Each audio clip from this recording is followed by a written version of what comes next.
website right now and download my free course on alternate picking mastery. It contains 5 essential exercises that will take you to alternate picking mastery faster than you can imagine.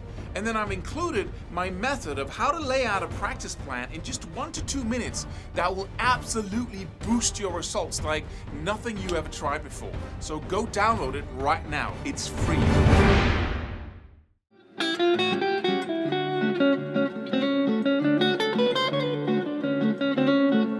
Hey, I thought a little bit of jazz on a scalloped Yngwie-like guitar was a cool thing to start this video with. A question, because I often hear people refer to scales as a boring concept, right? It's fun to learn a song, or it's fun to learn a lick, something that you can get a result from pretty quickly, but scales boring, or learning techniques, it's boring, right? And I know how I feel, of course, right? But why is it boring? We have to first figure out why is it boring, because it enables you to do amazing things, right? You got this amazing thing, which is being able to play a solo, for instance, right? The music starts in the background, and you just effortlessly bam, you push out an amazing solo and makes people go, yeah, it's really cool, right? How is that boring to learn that? Well, it's boring because first you have to learn the scale across the neck, all the cage shapes of the blues scale, and then you want to throw in a Dorian mode, so you have to learn the major scale as well, and then you have to and the techniques and the licks and the sequences. Then you have to that's why it's boring, because it seems like a long walk in the desert, and that is it's like a formula for motivation. If I can show you something, if you can have a piece of candy just in front of you, if you do X, Y, and Z in 2 minutes, you're going to have the candy. Then you're going to be motivated, or some people are if they like candy. But if I tell you that you can have 10 pieces of candy in 2 months, if you do this and this every day, then even though I'm giving you a lot more candy, because it's 2 months, it's like, duh, I don't want to do that. So there's a formula here, right? That is the size of the reward, and then there's what you have to do to get there. And then there's how long you have to wait, right? And there was a study made with children, which I think you call the marshmallow test or something like that, where they took a lot of children, and then they put 1 marshmallow in front of them. And then another 2, and then they told them that you can have the marshmallow right now, or you can wait 5 minutes and get 2. Right, so they put the marshmallow right in front of these kids, and they had to sit there and stare at it for 5. And we're talking 2 years old, 2.5 years old, really small kids. And if they could wait for just 5 minutes, they would, or 3 years old, I don't know, they would get the second marshmallow. And about half of them, at least, they had to eat the marshmallow right away, because they simply couldn't wait for the 2 marshmallows.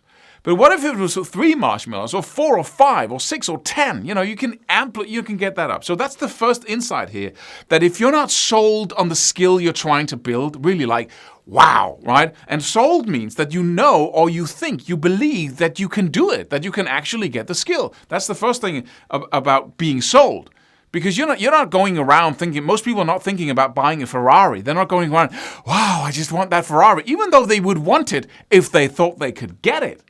The second they think they can get it, then the desire to have it becomes alive, right? So you need to believe that you can do it, which is why you should watch these videos every single day until you get it, that you can do anything on this instrument, right? And then secondly, you need to have a path of getting there, which is part of believing that you can do it. If you know the strategy, the method of getting there, and you see it works, right?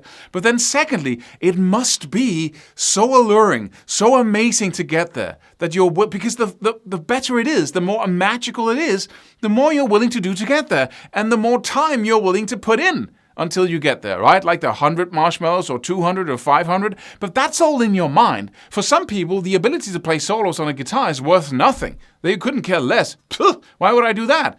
So it doesn't have an inbuilt value in and of itself. It's only in your head. So you must allow yourself to get crazy with passion for learning the skills you want to learn. And you must believe. You can't just believe. You must find proof that you can do it. How do you find proof that you can learn to solo on the highest level? You play 2 notes so well, like anybody in the world. You go like, and And you learn to play that. You play that 1,000 times. You play that 5,000 times. You play it, 500 times every night. And then you just hammer away at it until you can really play that. So when you pull up your guitar and go, people are going to say, wow, that sounded awesome. So you get the identity of being able to play like that. Suddenly you believe you can do it because you have one thing down. And if you have one thing down like this, the brain goes crazy with what else can I learn? And as you become better and better at mastering small parts, your development just explodes.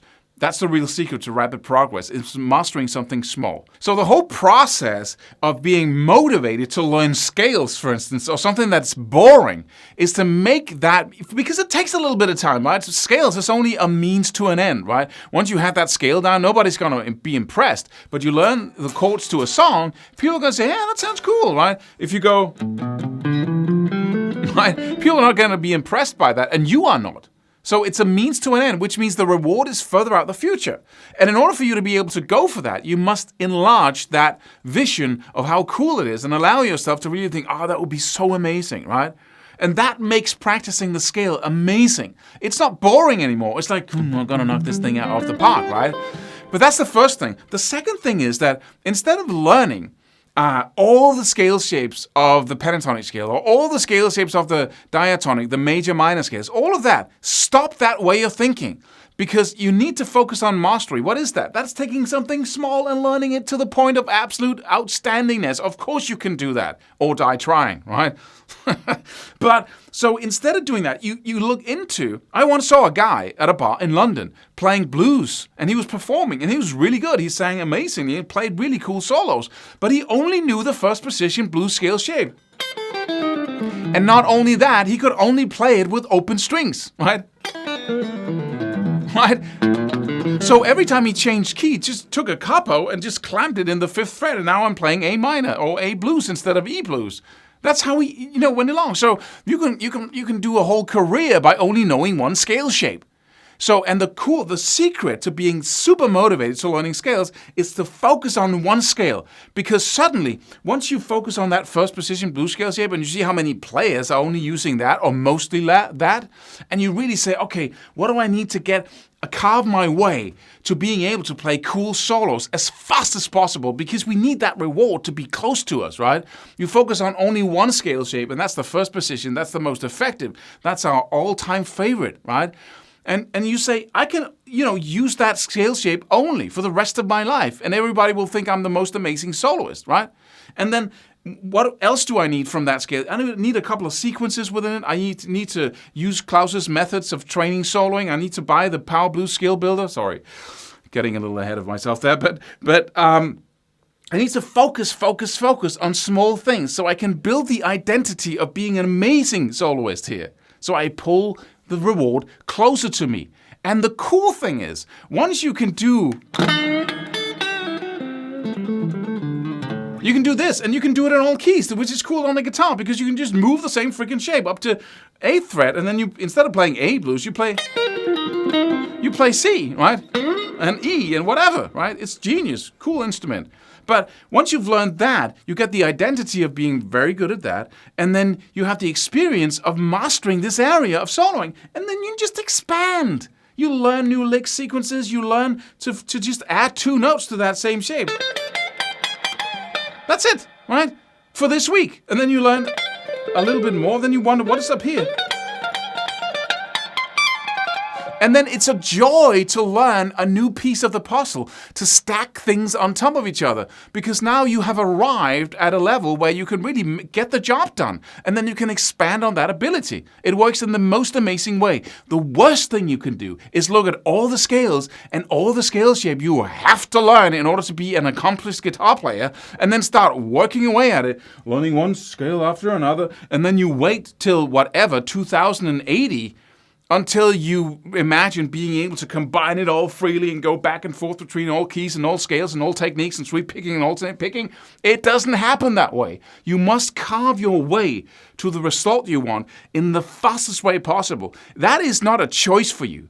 That is a requirement, because if you don't do it, you're going to give up, right? You're never going to get there. So you must focus on mastery. What is that? That is focusing on something small, very small, one scale shape, one lick, one phrasing technique, whatever it is, and then pounding at it over and over and over again with incessant repetitions until you get to the point where you can play just one thing, one scale shape, one lick in that scale shape. That sounds totally professional. That sounds high level.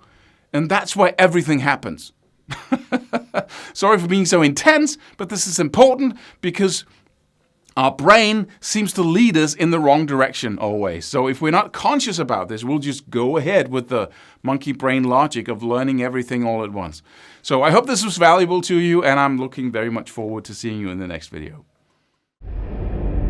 Subscribe for more free videos. Do it. Do it now. Do it.